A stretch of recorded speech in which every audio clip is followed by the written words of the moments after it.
Blue Lock episode yang ke-83 dibuka dengan sebuah potongan panel cerita singkat yang luar biasa menarik. Karena pada chapter inilah akhirnya kita bisa melihat sama-sama mengenai seperti apakah filosofi sepak bola yang saat ini dimiliki oleh tim Uber, serta apa yang membedakannya dengan keempat tim yang lainnya, yaitu tim Bastard Munchen, tim City, tim Barcelona, dan juga tim PSG. Mengingat di dalam pertandingan sebelumnya, Uber pun berhasil menang telak dari tim Barcelona dengan perbedaan skor yang sangat jauh, yaitu 3-1.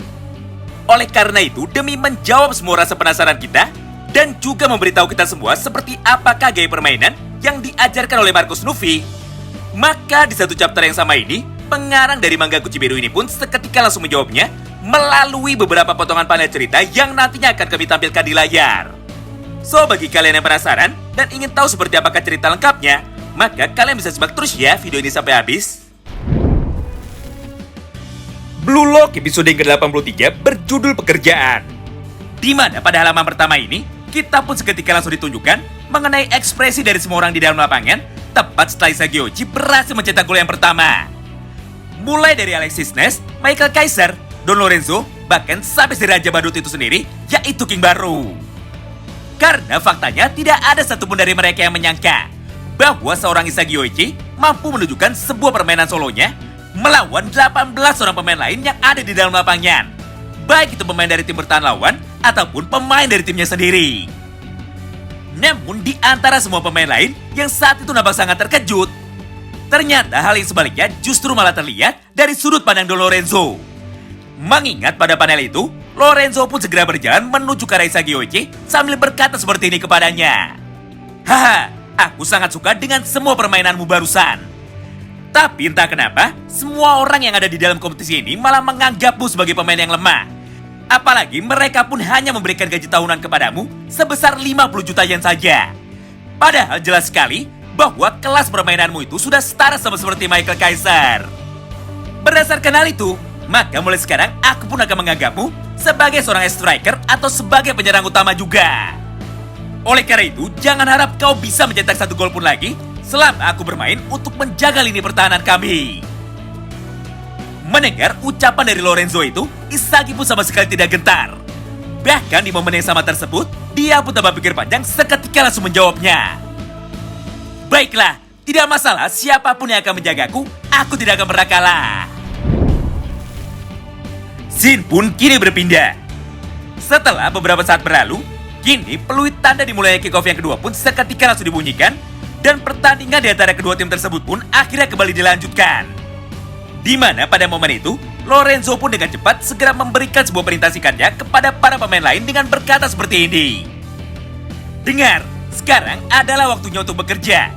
Jadi pastikanlah kalian semua menjalankan semua taktik yang diberikan oleh Marco Snuffy dan bekerjalah sebaik mungkin untuk mendapatkan hasil yang optimal. Hingga di satu momen yang sama itu, Baru pun tanpa pikir panjang langsung memberikan satu buah umpan pendeknya menuju ke arah Suto Sendo. Sebelum pada akhirnya Sendo pun langsung membawa lari bola itu menuju ke arah sisi sebelah kanan lapangan sambil ditemani oleh semua pemain bertahan dari tim Uber yang ikut membantunya untuk melakukan penyerangan. Nah, disinilah poin menariknya. Karena ternyata pada proses serangan yang kedua ini, Uber pun kembali melakukan perubahan formasi.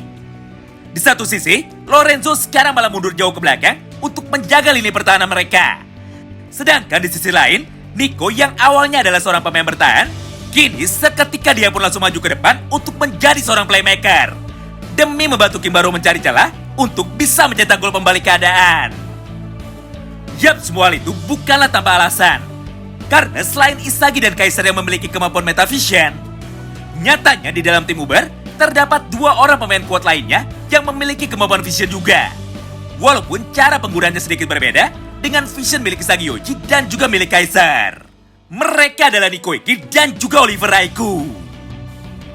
Namun tepat sebelum proses serangan ini dimulai, kita pun seketika langsung diperlihatkan mengenai sebuah cerita flashback masa lalu untuk menjelaskan sebuah kejadian penting yang terjadi pada waktu 20 hari yang lalu. Khususnya tentang penjelasan mengenai Marco Snuffy dan juga filosofi sepak bola yang dianut oleh para pemain dari tim Uber.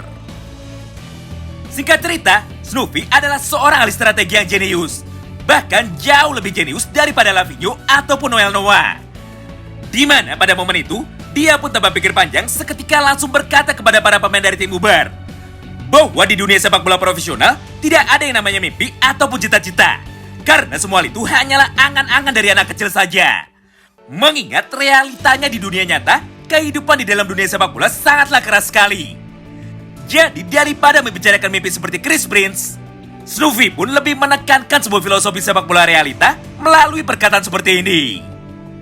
Dengar, sepak bola adalah sebuah pekerjaan dan tim Uber adalah sebuah perusahaan.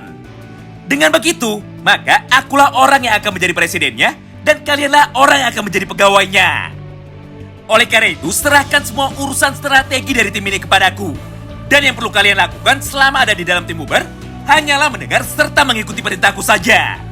Karena hanya dengan begitu, maka kalian pun akan mampu bekerja sesuai dengan target dari tim kita. Intinya, jika kalian mampu bekerja dengan baik, maka kalian akan dibayar dan kalian pun akan bisa membeli makanan serta semua kebutuhan hidup lainnya.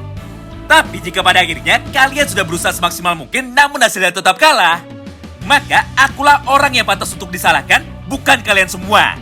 Mengingat itu adalah tugas dari seorang presiden. Atau dengan kata lain, sepak bola dari tim Uber ini adalah kebalikan dari sepak bola milik tim Barcelona. Di satu sisi, Lavinho mengajarkan sebuah filosofi sepak bola yang bebas dan juga indah kepada para pemain lainnya. Sedangkan di sisi lain, Uber adalah sebuah tim yang memetikkan filosofi sepak bola taktikal milik Marco Snoofy.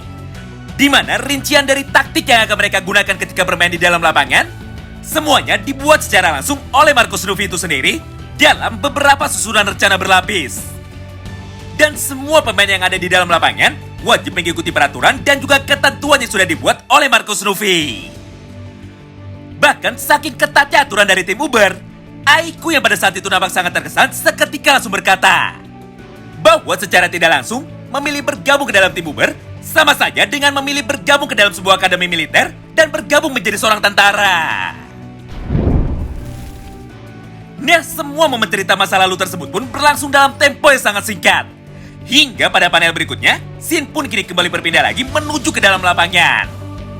Di mana pada panel berikutnya, Isagi pun dengan kekuatan metavisionnya ternyata masih mampu membaca semua pergerakan dari para pemain tim Uber.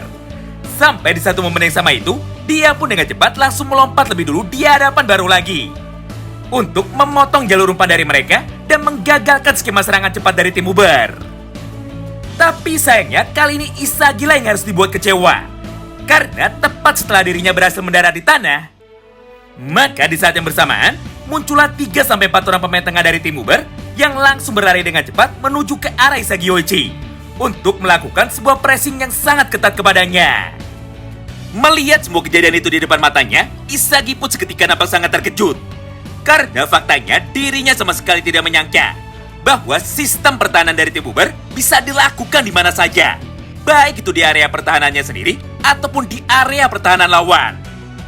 Bahkan jika kita perhatikan baik-baik, ketika tim Uber sedang melakukan pressing, maka posisi pemain bertahan akan bertukar dengan posisi dari para pemain tengah. Di mana di dalam praktiknya, Nico yang merupakan bek tengah ternyata bisa maju sampai ke depan bersama dengan ketiga orang temannya yang lain.